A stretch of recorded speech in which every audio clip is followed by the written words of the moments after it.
압도적 재미 매불쇼. 자, 경제 살려야 됩니다. 네. 이재명 대통령도 가장 먼저 경제를 챙기더라고요. 그렇습니다. 자, 그럼 경제 살리러 지금 출발합니다. 경제. 이번 대선 유세 현장에 이 경제 코너 나오셨던 분들이 다 무대에 올라가 있더라고요. 나 그래서 깜짝 놀랐어요. 네. 그 무대에 또 그 전체 총 지휘자는 또 안진걸 소장님이야. 나 너무 많이 놀랐습니다. 안진걸 소장님 어서 오십시오. 네, 안녕하십니까. 그 총지휘자는 아니고요. 네. 제일 목소리를 높였죠. 아니 항상 있더라고요. 예, 그러니까 예. 그 이재명 후보님 의정부 유세 때 찬조 연설하고 마지막 날 유세 때 네. 교육비, 주거비, 의료비, 통신비, 이자비, 교통비, 물가 폭등 해결할 사람 누구입니까? 이재명은 합니다. 네. 민주당은 합니다. 온내 5당은 합니다. 투표합시다. 아, 그렇게 또. 근데 우리 박시동 선생님은 네. 30초만 발언하게 돼 있거든요. 본인이 3분 동안 노래를 해버렸어요. 산호라면. 그거는 뒤에서 내노라는 이낙연 같은 사람이 이낙연 같은 사람. 뒤에서 내노라는 배우들 있잖아요. 이현종, 이기영, 예. 장동직, 박효권 다 올라와서 뒤에서 저놈 봐라 저놈 봐라. 혼자서 노래를 해버리네. 이낙연 3초만 했는데. 이낙연 같은 사람. 이낙연이가 예, 맞아요. 김문수 발언 못하게 했잖아. 길게 하는 그래서 바람에. 안철수 한동훈이 발언 기회 없어져가지고 네. 난리가 났었어요. 네. 아, 이거 웬일입니까, 박시동 평론가님. 아니, 눈치는 좀 있으시잖아요. 아니, 그 노래를 하시면 어떡합니까? 네. 약속된 시간이 있는데. 박시동입니다. 그 근데 최종 노래가- 유세 때 갔는데 노래가 좋았어요. 아니에요. 네. 근데 이제 그 연단에 이제 소위 말하는 약간 뭐라 그럴까 이제 셀럽 유세단 뭐 이렇게 해서 네, 봤어요. 예, 쭉 단체로 올라가더라고요. 네. 문화예술인들이 다 올라갔었죠. 예, 근데 이제 뭐 각자 뭐 얘기하라고 하는데 제가 거의 끝 순서였거든요. 네. 근데 앞에서 좋은 말들을 너무 많이 하셔가지고 네. 제가 해봐야 다 똑같은 말이겠다 싶어서 네. 뭐 기다리시는 분들 좀 약간 네. 지루함도 달래드릴 겸 네. 살짝 노래로 풀어드린 거죠. 아니, 그 문화예술인 네. 무대였던데 네. 갑자기 나는 박시동 평론가가 나와서 이 문화예술인도 아니야 심지어. 아니, 그 일단은 거기 올라가면 안 되는 무대에 올라가서. 아니에요. 이제 비정치인인데 유세 때 많이 도움 줬던 분들이 올라간 거니까 저희가 갈 자격은 되거든요. 아, 돼요? 네, 그럼요. 예. 저희가 다 평시에 유세를 몇 번씩 했었어요. 찬조 연설 하신 네, 분. 찬조 연설, 문화예술인인데. 찬조 연설을 했던 사람. 예. 박시동 선생님은 한때 가수로 데뷔를 했잖아요. 자격도 아, 그랬어요? 되고. 예. 네. 음반 냈는데 이제 참패하신 분이죠. 아, 최욱 노래- 선생님이랑 비슷하죠. 네. 공통점은 있네, 둘이. 네. 아 그러네. 그리고 이동엽 개그맨이란 분도 올라오셨는데 예, 아, 네. 최욱 선생님한테 안부 좀 꼭 전해달라고 하더라고요. 아, 그 사적인 얘기를 아니 지금 근데 돼서. 이동엽 개그맨이 대구 출신인데 네. 대구나 서울에서 유세를 멋지게 했어요. 아, 그러니까 김문수 유세? 아니요. 예? 이재명 후보 유세를. 이재명 후보 예, 유세를 했어요? 적극적으로 뛰어들었어요. 예. 그 친구가 그런 아니 원래 성향이에요? 좀 중도 진보성인데 티를 안 냈대요. 아, 그렇습니까? 네, 정말 12.3 사태 때문에 열받. 김수용 개그맨님 있잖아요. 네네네. 그분은 용기 있게 지난 대선 때 나는 솔직히 이재명 후보를 찢지 않았다. 하지만 12.3 사태를 보면서 그 분노로 참을 수가 없었다. 그러니까 그런 말하기 쉽지 않잖아요. 지난 예. 대선에. 그런 분들의 힘이 다 모아져가지고 네. 정말 이번에 알겠습니다. 이 기적 같은. 그 죄송한데 선거 끝났으니까 좀 내려놓으세요. 아, 예, 예, 예, 아, 예. 이거 참. 아니, 그럼 이제 선거 끝났어요. 어차피 저는 이제 이재명 선대에서 저도 예전껏 영화배우로 돌아왔습니다. 예. 아이, 알겠습니다. 영화 초원 재개봉한다고 합니다. 예, 알겠습니다. 아, 이거 선거 끝났는데 뭐 계속 그걸 예. 들고 계세요. 네. 네, 그 고맙습니다. 박시동 선생님 이야기하기 전에 제가 1, 2, 3, 4 사진 4개만 보여드릴게요. 정말 애쓰셨던 분들. 아, 이제 끝났으니까. 아니 그래도 이분들 그만하시죠. 간단하게. 예. 얼른 보시면 최욱 선생님이 좋아할 거예요. 짧게 좀 자, 1번 잠깐 보여드리겠습니다. 정말 짧게. 이분이 이제 뭐예요? 정동원 감독님 아닙니까? 세계적인 무술 네, 감독. 네, 네. 와. 알겠습니다. 할리우드 지금 무술 감독 하고 계시거든요. 네. 존윅 5에 나와요. 예, 예. 근데도 보내주신 거예요. 어. 자기 이름 걸고. 아, 이걸 왜 자꾸 또 하시는 거예요? 아니, 이제 너무 애쓴 끝났잖아, 분들. 선거. 애쓴 분들. 아니, 애쓴 분들 문자 하나씩 보내세요, 본인이. 예, 알겠습니다. 끝났잖아, 선거. 그럼 저기 네. 3번 최욱 쌤이 좋아하는 분이에요. 3번. 누군데요? 3번. 박효권 배우님은 아, 네. 예, 예. 하루 종일 저희랑 같이 유세를 다녔어요. 네. 지금 이재명 근데 권영국 후보를 응원하는 운동원이 지나가니까 권영국 후보님도 좋은 분이라고 피켓을 또 들어주시더라고요. 참 좋았어요. 보기에 좋아가지고 하루 종일 제가 중앙대인데 중앙대 가서 학생들 직접 만나고 4번 한 번만 보여드리고 마무리하겠습니다. 선거 아니 근데 4번은 진짜 이분도 중요한 분이에요. 오 누구죠? 네, 그 매불쇼에 나오셨어요. 네, 매불쇼도 나왔잖아요. 그 정말 악역 연기로 정말 저희들 간담을 선언했던 분인데 10회 때 매번 나오세요. 그래갖고 같이 사진 한번 찍었습니다. 그러니까 제가 무슨 이야기를 드리고자 하는 거냐면 저분 웃기시네. 그 매불쇼에 나오셨을 때는 저는 뭐 정치적 발언은 진짜 그거 좀 부탁 좀 그런 얘기는 묻지 말아주셔 하더니 뭐 저렇게 근데 하다니시고 그럼에도 불구하고 시민한 사람으로서 윤석열 내란세력에 대한 분노를 참을 수 없으셔서 집회를 계속 나오세요. 감사하죠. 가족들하고. 그래서 저는 이제 우리 매부리님들 같은 우리 평범한 우리 주권자들 이번에 위대한 시민혁명을 했다. 그래서 응원봉도 갖고 와봤고요. 이제 응원봉에 의해서 정의봉. 정의. 이제 정의를 본격적으로 시도하고 움찔움찔하는 사람들이 있겠습니까? 정의 제가 일부러 갖고 온 거예요. 일부러. 이번에 3특검도 통과되고 가만두지 않겠다. 근데 그 동시에 민생경제 살기를 올인하자. 비상경제 TF가 1호 행정명령이잖아요. 이재명 대통령. 저는 이제 시민단체들은 민생 TF를 가동합니다. 거기에 맞서서요. 이제 맞서는 게 아니라 거기에 조응해서 그렇게 경제와 민생을 동시에 살리는 전략으로 가겠습니다. 제 1호 행정명령이에요. 경제에 가장 지금 신경을 많이 쓰고 맞습니다. 있습니다. 너무 잘한 겁니다. 그래서 시민사회도 제 1호 연대 명령으로 우리는 이제 비상민생 TF를 가동한다. 고맙습니다. 자, 그러면 이제 박시동 평론가님 어떤 내용 준비해 오셨습니까? 뭐 일단은 새 정부가 출범을 했으니까 새 정부의 이제 가장 중요한 과제인 경제. 그게 지금 사실은 어디에 서 있고 어디로 갈 것인가, 시장을 어떻게 바라보고 있는가 이런 얘기를 좀 크게 아이트라인을 한번 잡아보려고 오늘 가져왔는데요. 좋은데요. 일단은 한국 경제의 현 주소. 그러니까 이재명 정부가 받아 아는 우리 경제의 현실. 한마디로 말씀드리면 절벽 위에서 시작한다. 저는 그런 말씀을 좀 드리고 싶어요. 일단은 그럼 도대체 어느 정도냐? IMF도 보다 어렵다 이런 얘기를 많이 하는데 실제입니다. 한국은행이 지난주에 발표한 2025년도 우리나라의 경제 성장률 전망치 0.8로 나왔습니다. 0.8. 1도 안 되죠. 근데 한국은행 스스로도 3개월 전에 불과 3개월 전에 1.5로 전망했었는데 반토막을 낸 거죠.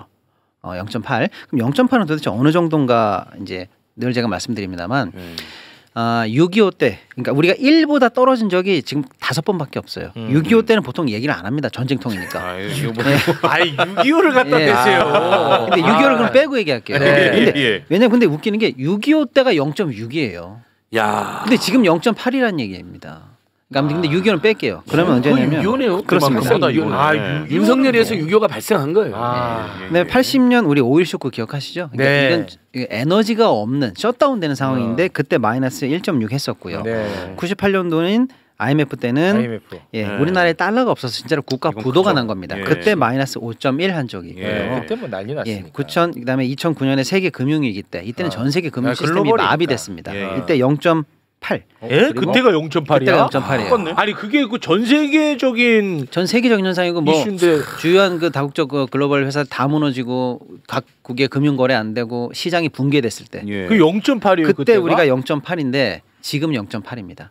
그 다음에 코로나 이건 진짜 인류가 겪은 적이 없었던 인류의 문제야. 인류의 문제 0.7 마이너스 0.7. 그러니까 우리나라가 1 밑으로 떨어진 거는 사실 저 때밖에 없어요. 그러니까 요렇게밖에? 재난, 환란, 팬데믹 이런 수준일 때만 우리가 1 밑으로 닿는데 지금 0.8을 떠안고 그 위에서 출범한다. 이 윤석열이 침공했고 윤석열이 창궐했고 윤대믹이죠, 윤대믹. 윤대믹. 돈까지 써놨더니 그렇게 보수적 경제평론가들도 설명이 안 된대요. 그것은 윤대믹 때문이라고. 윤대믹이다 이거 윤대믹. 그나마 이제 0.8은 한국은행의 전망치고요. 제가 이제 유수한 세계기관의 전망치를 다 조사해봤더니 한 41개국에서 이런 걸 41개 기관에서 발표를 하거든요. 1점대 이하를 전망한 게 총 30개예요. 그러니까 4분의 3입니다. 그리고 21개 기관은 아예 0점대 확정. 그다음 최저치는 0.3까지 나와요. 그러니까 실제로 올해 역대급 상황에서 출발한다 이렇게 보시면 되겠습니다. 약간 세부적으로 그러면 왜 이런 일이 일어나는가를 좀 부문별로 조금만 설명드릴게요. 일단은 우리가 잘 알고 있는 한국 경제를 늘 지탱해 왔던 수출 있죠. 수출이 현재 꺾인 상황이에요. 그러니까 옛날 얘기 윤석열이 집권했던 1년 차부터 얘기하면 이거 너무 길어서 그냥 다 지금 저희가 들어드리는 숫자는 다 그냥 지난달 수치예요. 여기서 출발하니까. 예. 5월 수출 통계가 나왔는데요. 마이너스 1.3으로 출발하고요. 그러니까 수출이 마이너스 1.3이라는 게 무슨 말이에요? 전년 같은 기간에 비해서 오히려 마이너스 1.3에서 출발한다는 거예요. 수출이 늘지 않고 줄은 상태에서 이제 우리가 출발한다는 거예요. 수출이 마이너스로 전환된 상황이다 이렇게 보시면 될 것 같고요. 내용도 굉장히 위험한데 우리의 양대 시장이 미국과 중국입니다. 미국, 1대 2대 시장이죠.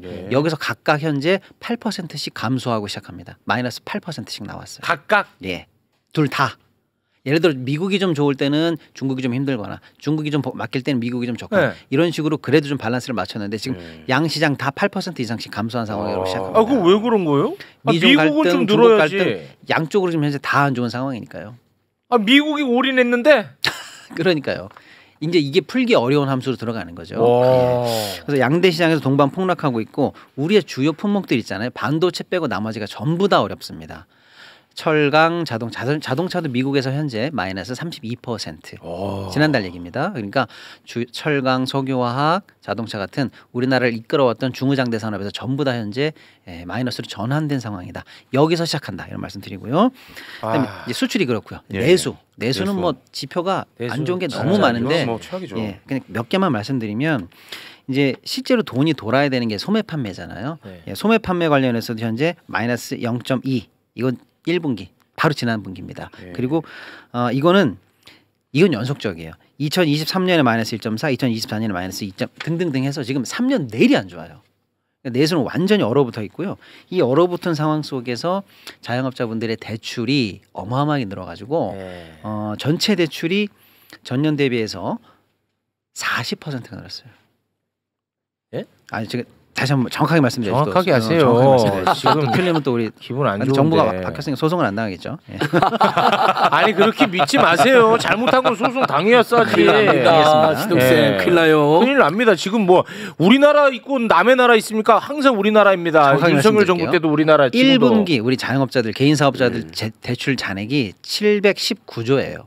근데 요게 작년 동기보다 15조가 늘었고 연체율이 1분기가 13조가 연체예요. 13조가. 그런데 이게 작년 동기에는 9조 정도 연체했어요. 그러니까 9조에서 13조까지 늘었으니까 약 41%가 연체가 늘었어요. 그리고 이미 폐업을 해서 나 실업급여로 살아야 돼라고 실업급여 신청하신 분들은요. 그냥 대한민국 역사 이래 지금이 최대치입니다. 지금이 최대치야? 예. 와. 지금이 최대치예요. 아니 안 좋다 매번 그러니까 지금 얘기하는데 전체적인 경제 성장률 최악이죠. 수출 꺾였죠. 내수 안 좋은 거 말씀드렸잖아요. 이제 남은 한 사이드가 정부잖아요. 정부 재정만 살짝 말씀드리면 지금 3년째 윤석열 정부가 말아먹은 게 세수 결손이거든요. 세금이 덜 들어와요. 그래서 2023년에 마이너스 56조 정도 덜 들어왔고요. 24년에 마이너스 30조 정도 덜 들어왔는데요. 올해 그 수준보다 더 안 좋을 것으로 현재 전망이 되고 있습니다. 그래서 세금이 덜 들어온 거 가지고 살림을 하니까 정부의 이제 관리 재정 수지라는 게 있는데 연간 100조 정도씩 지금 3년 내리 빵꾸를 내고 있다. 이렇게 보시면 됩니다. 그러니까 나라 곳간을 열고 금고를 지금 딱 문을 열고 바가지로 딱딱 긁어보면 동전 한 입 반 나오는 상황이다. 그래서 차라리 가져갈 게 없어서 금고를 들고 튄다. 이런 얘기가 지금 현재 회자될 정도니까 내수, 수출, 재정 최악의 상황이다. 여기서 이재명 정부는 시작한다. 이렇게 보셔야 됩니다. 다 이재명 정부에게 다 뒤집어 씌워가지고 이제 평소에는 경제 기사 하나도 안 나왔었는데 이제 경제 비판 기사 엄청나게 나올 겁니다. 아무튼 이게 최악의 상황이 시작하는데 제가 여기서 이제 다시 한번 정리해드리면 그래도 시장은 희망에 베팅했다. 시장은 희망에 베팅했다는 게 무슨 말이에요? 어제 이재명 정부가 시작을 했잖아요. 일단은 코스피가 2270으로 어제 취임하는 날 2.66%가 올랐거든요. 역대 대통령 취임식 날의 코스피 상승률을 제가 비교해봤어요. 역대 대통령 중에서 취임하는 날 코스피가 오른 건 2명밖에 없어요. 이재명 때 그다음에 옛날 이명박 때. 이명박은 마치 번이에요. 부자 만들어줄 부자 것처럼 만들어준다, 했었거든. 747 한다라고 했는데 그때 1.5 정도 올랐습니다. 그런데 지금 이재명 정부 출범하는 날 2.6이 올랐어요. 그러니까 역대 취임식 날 코스피 상승률 1위를 찍었습니다. 예. 최악의 상황에서 출발했지만 와. 시장은 기대를 하고 있습니다. 희망에 매칭하고 있다. 왜냐하면 그 관련해서 메시지를 많이 냈었고요. 그렇습니다. 그 최욱 씨와의 그 대담에서 주식 관련한 이야기를 또 심도 있게 나눈 바 있거든요. 그때 이제 그 투자자분들이 그렇죠. 굉장히 그 관심을 많이 가졌고 희망이 그때 싹 텄다라는 내부적인 평가 있습니다.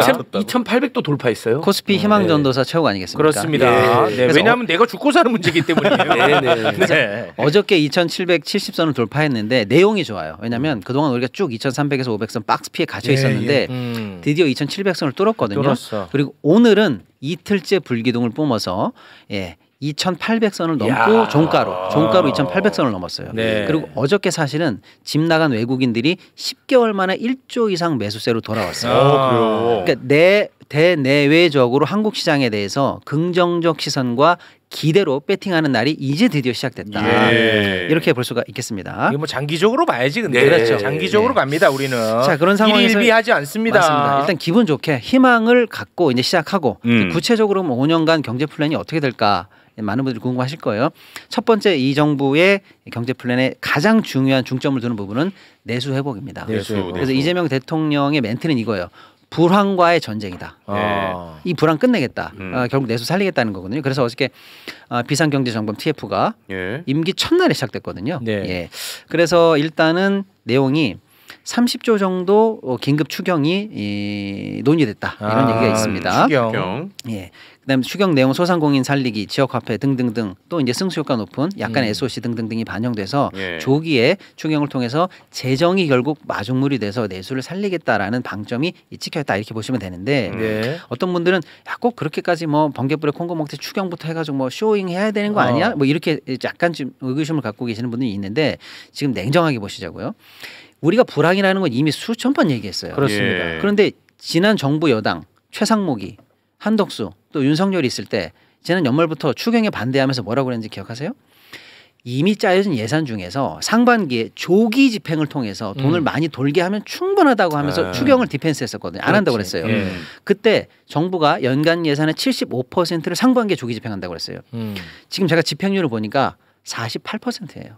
그 뻥입니다. 그러니까 그런데 뻥이 중요한 게 아니고요. 그러면서 너무나 지금 불황이 깊은 1년의 절반이 지났다는 거예요. 불황의 골든 타이밍을 결국에는 추경도 안 해, 조기 집행도 안 해 하면서 아무것도 하지 않고 이 시간이 지나왔습니다. 이게 지금은 긴급성을 요하는 대책이 이제는 필요한 타이밍에 접어들었기 때문에 추경에 대해서 갑론을박할 시기는 지났다. 이게 오히려 신속성을 요하면서 빨리 해야 될 단계에 넘어갔다. 이렇게 좀 보셔야 될 것 같습니다. 그리고 일단은 금융시장은 제가 방금 말씀드렸는데 두 번째 플랜이 일단 금융시장을 통해서 경제를 살리겠다. 그러면서 코스피 5천 시대를 말씀을 하셨어요. 최욱 씨와의 대담에서도 나왔던 얘기죠. 그렇죠. 그런데 어떤 분들은 이 얘기를 되게 가볍게 생각하세요. 가볍지 않아요. 주가 오르면 뭐 주식 투자하시는 분들 돈 좀 벌겠네. 이 수준이 아닙니다. 이 수준이 아니에요. 이건 우리 경제 패러다임을 바꾸는 아주 근본적인 로직이 여기 숨어 있어요. 뭐냐면 일단은 우리 시장에 투자했던 우리 투자자분들의 48%가 지금 우리 시장을 떠났어요. 둘 중에 한 명이 우리 시장을 버렸다니까요. 그분들이 나갈 때 싸들고 나간 돈이 120에서 180조입니다. 이것만 돌아와도 어딥니까? 그렇죠. 즉 소를 잃었는데 외양간을 지금이라도 고쳐야 집 나간 소가 오고 그렇습니다. 밖에서 구경하던 외국인들도 돌아올 거 아닙니까? 그렇죠. 그래서 시장을 매력적으로 만드는 조치를 먼저 하겠다는 거예요. 자, 그렇게 했을 때 주가가 정상적으로 부양이 될 수 있다. 자, 그러면 우리나라의 가장 또 근본적인 문제가 뭐냐면 자산 중에서 부동산이 너무 많아요. 맞아. 우리나라 부동산이 64% 정도로 추산이 됩니다. 자산 중에서요. 64. 기형적으로 편중돼 있죠. 그리고 우리는 이제 금융 자산에 35가 들어가 있어요. 미국은요. 부동산 자산의 27, 금융 자산의 71이에요. 반대죠. 바로 옆 나라 일본은 부동산 자산의 37, 금융 자산의 63. 보통 우리들의 다 2배씩 반대로 돼 있다고 보시면 돼요. 이걸 고쳐야 되는데 그러네. 결국 금융시장을 정상화시키고 시장을 매력적으로 만들어야 우리가 부가 생겼을 때 이게 부동산으로 흘러가는 물길을 돌릴 수가 있어요. 그냥 하지 마세요 한다고 누가 안 합니까? 거기가 수익이 나는데 불패 신화가 있는데 그럼. 그렇기 때문에 구조적으로 자본시장을 성장시키지 않으면 부동산 망국론을 고칠 수가 없거든요. 그래서 시장개혁 조치를 한다. 시장을 매력적으로 만든다. 그래서 부동산으로 가는 물줄기를 꺾는다. 그래서 자본시장을 부양하면 어떻게 되느냐. 당연히 주가가 올라가니까 투자하신 분들은 수익을 보니까 좋죠. 자산 형성 도움 되죠. 네. 하지만 여기서 2차적인 현상이 나타나는 게 뭐냐? 네. 자금 조달 기능을 회복합니다. 자본시장. 그러면 예. 지금 스타트업이라든지 창업하는 쪽이라든지 벤처라든지 지금 다 죽었거든요. 그렇죠. 때문에. 다시 이제 투자가 들어가고 그렇습니다. 살아나게 되는 겁니다. 이 금융이 돌면 창업 생태계가 이제 열립니다. 그렇습니다. 그리고 대기업은 여유롭나? 전혀 그렇지 않아요. 지금 대기업들은 아까 미중 불황 때문에 치킨 게임에 들어갔거든요. 큰 사업들이 지금 돈으로 버티는 치킨 게임 국면에 들어갔어요. 중국 같은 경우도 지금 중요한 회사들이요. 하루에 몇 조 단위씩 유상증장을 통해서 자금 조달하고 있어요. 예. 우리 시장에서 그거 조달 가능할까요? 안 돼요 지금. 많아봐야 1, 2조 겨우 조달한다 만다 하는 수준이거든요. 자본시장이 활성화됐을 때 우리 대기업도 여기서 버틸 수가 있는 겁니다. 이게 결국 우리 산업을 이끌고 부의 지도를 바꾸고 경제를 성장으로 이끄는 중요한 로직이기 때문에 그렇습니다. 그래서 주가지수 5천 시대를 얘기한 거예요. 예. 그 하위 플랜이 그러니까 너무나 이제 주목이 되잖아요. 그래서 상법 개정을 얘기합니다. 네. 상법 개정은 뭐냐? 시장을 매력적으로 만들겠다는 거예요. 후진 시장이 아니라는 거죠. 그렇지. 주주를 주주답게 대우할 테니까 예. 투자하시라 이거거든요. 그렇지.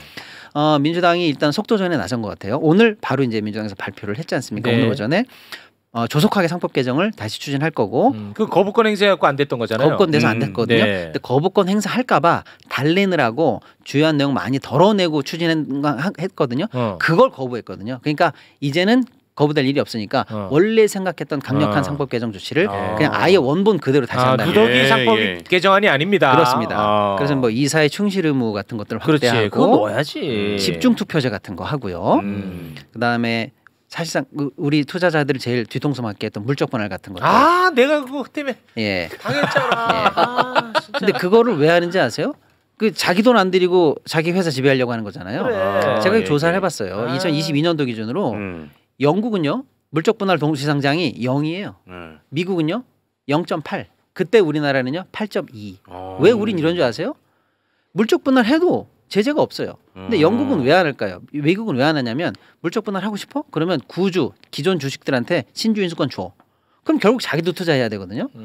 그러니까 뒤통수 치지 않는 환경을 만들어주면 할래 안 한다는 얘기입니다. 그러니까 이런 조치들을 하면 우리 투자자들이 뒤통수 맞을 일이 없죠. 나는 정말 깜짝 놀랐어요. 나는 그런 걸 모르는 사람이었는데 하도 이제 뭐 배터리 2차 전지 요거 이제 앞으로 난리 난다고 해서 LG화학 샀어요. 근데 갑자기 뭐 난 생전 처음 들어보는 단어지 물적 분할 하는 거야. 근데 배터리 보고 들어갔는데 배터리만 갖고 가겠대. 나는 깡통들 내가 그걸 돈을 얼마나 잃었는지 압니까? 그게 뭡니까 대한민국에. 그게 최악의 상황입니다. 그게 최악의 눈 뜨고 코베 가는 거야. 눈 뜨고 코베가. 이거를 근데 내가 더 열받은 건 뭔지 알아? 그때 주식 관련한 유튜버들이 뭐라고 얘기하나 들어가 봤는데 누가 봐도 이건 나쁜 짓이거든. 눈 뜨고 그렇죠. 코베 가는 건데 다르게 또 얘기를 하는 게 이게 나쁜 게 아닌 것처럼. 그런 사람들 지금 다 파묘해야 됩니다. 와. 거기에 당했구나요. 그래서 이재명 후보가 마지막 유세 때 정말 이례적으로 부당합병, 물적 분할 반드시 근절시키겠다. 그러니까 그 마지막 유세 때 사실 주시장 이야기가 쉽지가 않잖아요. 근데 2천만 투자자들을 위해서 주가 조작하면 폐가 망신시키겠다. 물적 분할, 부당합병 용서하지 않겠다. 그렇습니다. 그 이야기를 길게 했어요. 네, 왜냐하면 대한민국 경제의 근간을 책임지는 이야기입니다. 맞습니다. 그래서 아무튼 그런 여러 가지 대응책이 지금 나와 있는데 다 얘기하기 시간이 없는데 문제는 뭐냐면 이 얘기를 누구나 할 수 있는데 시장이 기대와 신뢰를 보내느냐 안 보내느냐거든요. 근데 지금 이틀 연속 주가가 엄청 불기둥을 뿜고 있는데 사실은 이재명 후보 시절에 이재명 후보가 1위를 달리면서 대통령이 되면 될까? 그럼 되겠지. 왜? 이 사람은 한다면 하는 사람이니까. 그래서 시장이 이미 신뢰를 보냈어요. 그래서 소위 말하는 이 이재명표 공약에 집중되는 주식들 있잖아요. 그게 지금 어마어마하게 올랐습니다. 예를 들어서 이제 앞으로 주주들 뒤통수 치면서 경영권 확보하면 어려울 거 아닙니까? 그래서 지주사들이 굉장히 많이 올랐고요. 또 주가가 상당히 이제 위로 올라갈 것 같으니까 증권주들이 현재 2배 이상 올랐습니다. 또 이제 자사주라든지 저PBR주 관련한 주식들이 지금 계속 붐업되고 있어요. 왜요? 대답 나누기 전에 그 샀어야 돼. 나도 좋은 일만 시켰네. 아우 진짜. 자, 그다음에 사실은 이렇게 시장을 예쁘게 하고 뭐 내수를 진작하는 것은 어떻게 보면 저변 같은 거잖아요. 정작 중요한 건 성장이거든요. 근데 왜 범진보 후보들은 그동안 늘 경제 얘기할 때 성장 먼저 얘기 안 했어요. 분배, 형평, 맞아. 복지 이런 거 먼저 얘기했거든요. 네. 근데 이재명 표 경제 공약에 1번 제일 앞순위가 성장이에요. 성장이야. 근데 저는 이게 가장 실용주의적인 면모를 보여주는 거이기도 하지만 네. 정직하다고 생각해요. 왜냐하면 아까 얘기했잖아요. 나라의 곳간에 돈이 없어요. 예. 근데 뭘 나눠요 지금. 네. 복지 예산이고 뭐고 아무것도 없는데. 그렇지. 네. 그러니까 결국 파이를 키워서 성장을 통해서 재정을 확보하지 않으면 되지 않는다라고 해서 네. 성장에 중점을 둘 수밖에 없고 근데 실제로 사실 이제 중점을 뒀어요. 성장과 복지가 네. 상충되는 개념이 아닙니다. 그렇죠. 사실 이것도 중요한 예리한 지적 들어갑니다. 제가 네, 맞습니다. 복지가 또 하나의 성장 동력이 되기도 합니다. 그렇죠. 제가 아주 예리합니다. 네. 선수 다 됐습니다. 네. 대단한 것 같습니다. 그래서 이제 성장책 2개만 짧게 말씀드리면 예. 일단은 잠재 성장률을 3%대로 복귀시키겠다는 거예요. 우리가 늘 3% 이상 하던 나라인데 윤석열 3년 동안의 잠재 성장률이 망가져서 현재 1.5 정도 하고 있는데 앞으로 5년간 우리가 이걸 방치하면 0점대로 떨어진다는 거거든요. 네. 근데 잠재 성장률은 뭐냐면 우리가 할 수 있는 최대치 이렇게 보시면 돼요. 포텐셜. 예. 포텐셜. 일단 그걸 키워야 그 범위 내에서 따라가거나 목표치를 터치할 거 아닙니까? 네. 그래서 잠재 성장률을 3으로 올리겠다라는 게 이제 목표가 있고요. 이제 주요 성장 대책으로 AI 관련해서 100조 정도 투입해서 네. AI 관련한 3대 강국으로 만들겠다. 모두 뭐 이런 얘기. AI. 그렇습니다. 네. 이런 얘기들이 좀 들어 있고요. 고맙습니다. 이런 정도 큰 플랜을 가지고 이제 5년간 경제를 끌어 나가겠다라고 하는데 네. 제가 볼 때는 이런 내용도 좋지만 지금 가장 중요한 건 제가 볼 때 속도입니다. 그래서 속도도 실력이다. 속도 같은 실력이다. 일을 늦게 하면 소용없는 경우가 많아요. 그렇습니다. 그래서 속도도 실력이에요. 네. 근데 지금 내수 최악인 상황에서 아까 얘기했지만 추경이라든지 이런 걸 통해 내수를 빨리 돌리는 거 이거 시간 싸움이에요. 그다음에 시장을 예쁘게 만드는 이 상법 개정 같은 이런 조치들은요. 저항이 원래 많습니다. 원래 많아. 쉬웠으면 예전역이 될게요. 예. 그럼 언제 해야 할까요? 정부가 가장 힘 있을 때. 지금 해야죠 바로. 이것도 지금 해야 돼요. 예. 그리고 그렇습니다. 1,500만 투자자들이 지금 가장 시장을 원할 때 지금 해야 돼. 됩니다. 지금. 그런데 지금 해. 그렇습니다. 근데 이 속도전에 방해가 되는 게 뭘까요? 늘 저항 세력이 있잖아요. 그렇습니다. 제가 볼 땐 이 정책에 힘을 실어주는 건 역시 국민들이다. 이렇게 봅니다. 그래서 그거 적극적으로 해. 우리가 시장이 원하는 거야. 또 이 주가지 지금 보여주는 거잖아요. 주가가 네. 시장이 그걸 원한다는 거 보여주잖아요. 이런 네. 식으로 우리 국민들이 이 정책에 대해서 적극적으로 밀어주고 속도전에도 힘을 붙여줘야 그야말로 탄력을 받아서 초기에 제대로 집행이 되지 않을까 이런 생각이 네. 들고요.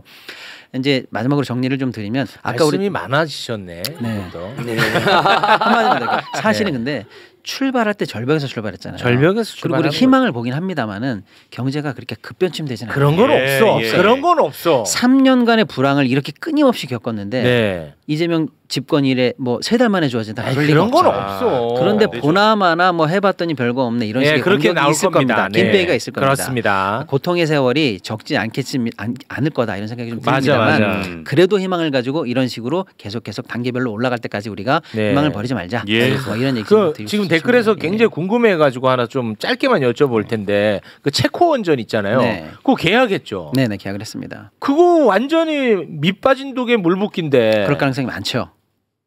일단은 잠깐 짚어드리면 뭐 아무튼 우리가 원래 우선 협상자로 됐다가 계약하러 가려고 했는데 아직 됐는데 그 소송. 미국에 처음에 태클 걸기가 있었죠. 오, 우리 예. 거니까 우리 허락받아 이런 게 미국에 태클이 있었고 프랑스는 왜 우리 앞마당에서 너 좀 이상해 보조금도 받은 것 같고 너 이상해 이렇게 해서 프랑스도 태클을 걸었고요.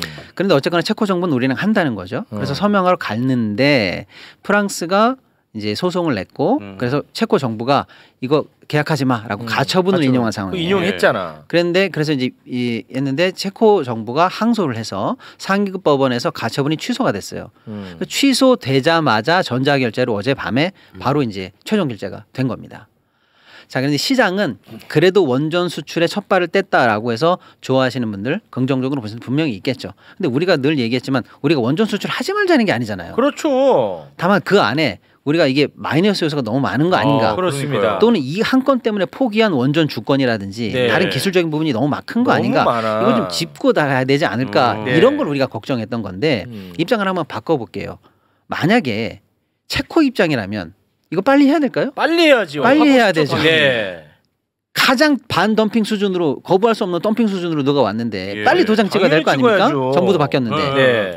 저는 뭐 그런 배경이 좀 있다고 보고요. 어쨌거나 최종 사인이 됐으니 사실은 그 안에 있는 수많은 비밀 협약들이 있기 때문에 네. 지금 전부 다 공개되지 않겠습니다만은 새 정부가 최대한 이 내용을 앞으로 좀 짚어보고 그동안 불리한 협약이 혹시 있었다면 외교력을 최대한 발휘해서 좀 바꾸든지 해서 혹여 있을 적자 수출이거나 혹여 있을 우리의 주권 침해 사안이 좀 있다면 이걸 최대한 수정해서 다음 원전 수출에서는 좀이라도 좀 개선됐으면 좋겠다는 생각이 좀 들어요. 근데 이제 그동안 나왔던 부분이 뭐냐면 원전 독립 기술을 우리가 포기한 거 아니냐 등등등 또는 유럽 시장을 포기한 거 아니냐 등등등이 있는데 너무 많이 있었잖아요. 너무 많이 독소 조항이 너무 많았습니다. 큰일입니다. 이것 때문에 지금 진짜 이거 한수원이 책임져라. 이 뭡니까 이거 지금? 감사원이 감사 한번 해야 됩니다. 만약에 손해 보는 장사였으면 이거 얼마나 충격적입니까? 그렇습니다. 그럴 가능성이 있잖아요. 이 건에 들어가는 돈만 손해 보는 것이 아니라 다음에 원전을 파는데 제약이 너무 많다는 게 이게 진짜 가장 큰 해악이거든요. 100번 양보해도 이번에 손해 보더라도 이거를 레퍼런스 삼아서 다음에 우리가 좋은 조건으로 이걸 수출할 수 있으면 그건 괜찮은 감수할 거죠. 수 있지. 근데 이번에 적자를 보고 다음번 수출에 기술도 안 되고 우리 독자 진출도 안 되고 이런 어떤 제약이 있다면 이거 왜 하는 거냐. 완전 이런 부분이죠 사실. 이게 참 큰일입니다. 체코 원전 맞습니다. 이것도 특검 가야 됩니다. 자 그럼 오늘은 여기에 아니 뭐 저는 기회도 안 주시고 아까 많이 하신 아니요 아까는 이번 대선 때 쓰신 분들 말씀드렸고요. 아주 짧게 브리핑 한번 하겠습니다. 어떤 내용인가요? 5번 한번 올려주십시오. 이게 이재명 선대위에서 마지막으로 5월 30일 날 공약을 발표했습니다. 근데 이게 제가 약속드렸잖아요. 매부리님들이 제안 주시면 반드시 정책 공약으로 받아들이겠다. 1000건이 넘게 들어왔는데 그중에 서민 중산층 경제 살리기 선대위에서 70건을 1차로 발표했습니다. 좋은 것들. 근데 선대위에서는 그중에서도 또 7개를 공식 공약으로 채택을 해 주셨거든요. 일단 우리 종이박스나 택배박스 다시 해주세요. 손잡이 있는 택배 상자 확대 이거는 매우 중요합니다. 왜냐하면 이거 털이 다 나갑니다. 우리 시민들도 박스로 많이 나르잖아요. 뭐 쓰레기 분리수거할 때도 마찬가지고 그래서 손잡이를 무거운 박스 다 설치하자는 거고요. 두 번째 우리 고속도로 휴게소나 졸음쉼터 가보면 진짜 화장실 급한데 줄 서는 경우 너무 많잖아요. 줄 많이 섭니다. 이 공간에 남성 화장실도 그렇고 특히 여성들이 많이 줄 서잖아요. 그렇죠. 남성 화장실도 더 늘리고 여성 화장실 더 많이 늘려가지고 제발 좀 몇십 분씩 줄 서고 이거 정말 고통스럽잖아요. 이거는 사실 인권의 문제입니다. 인권이고 빨리 이동해야 되는데 얼마나 바지에 많이 썼습니까? 이제는 이게 나라 정상화되는 겁니다. 예 맞습니다. 40대 50대 요실금도 심각하죠. 조심해야 됩니다. 6번. 그다음에 65세 이상 어르신들은 12,100원 기초연금 많은 하위소득 70% 어르신들은 12,100원 통신비가 감면이 됩니다. 근데 이걸 통신삼사가 법에서 감면해 주게 돼 있는데 안 가르쳐 줍니다. 신청해야만이 늘 그래요, 늘. 해주는. 아니 근데 보건복지부에 기초연금 받는 70% 노인 어르신 정보가 있잖아요. 그냥 자동 감면해 주면 되지 않습니까? 그렇죠. 그러니까 앞으로는 이제 복지나 민생대책은 가급적 자동으로 해주는 거를 해야 됩니다. 신청지가 아니라. 그다음에 이 4번도 이거 3번은 진짜 기가 막힌 공약인데. 4번도 매우 좋습니다. 4번 뭐죠? 이동통신비도 지금보다 더 인하하고요. 특히 중저가 요금제에서 데이터 진짜 짜게 주잖아요. 한 일주일이나 10일 지나면 다 없어져갖고 속도 확 늦어지거든요.